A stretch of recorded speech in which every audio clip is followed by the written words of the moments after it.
माझ्या बाळाने किती झोपलं पाहिजे? तर लहान बाळासाठी म्हणजे 1 वर्षाखालील बाळासाठी कमीत कमी 10 ते 11 तासाची झोप आणि 1 वर्षावरील बाळांसाठी कमीत कमी 9 ते 10 तासाची झोप महत्त्वाची असते. झोप कशासाठी महत्त्वाची असते? तर झोपल्याने, योग्य मात्रेत झोपल्याने बाळाची इम्यून सिस्टीम स्ट्रॉंग होत असते.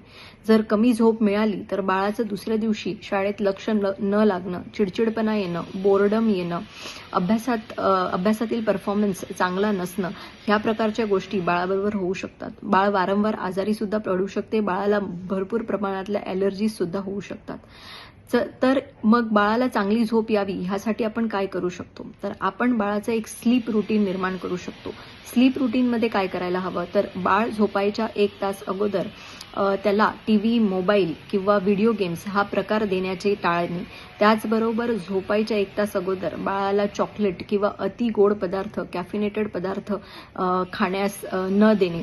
बाळाला आपण एखादी बेड टाईम स्टोरी सांगू शकतो आणि बाळाला कोमट दूध पाजू शकतो, हळद टाकलेलं, जेणेकरून बाळाला चांगली झोप येईल. दूध पाजल्यानंतर मात्र चूळ भरायला सांगावी, नाहीतर दात किडू शकतात. तर योग्य मात्रेत झोप ही बाळाच्या सुदृढ वाढीसाठी महत्त्वाची आहे आणि आपण हे नक्कीच करू शकता.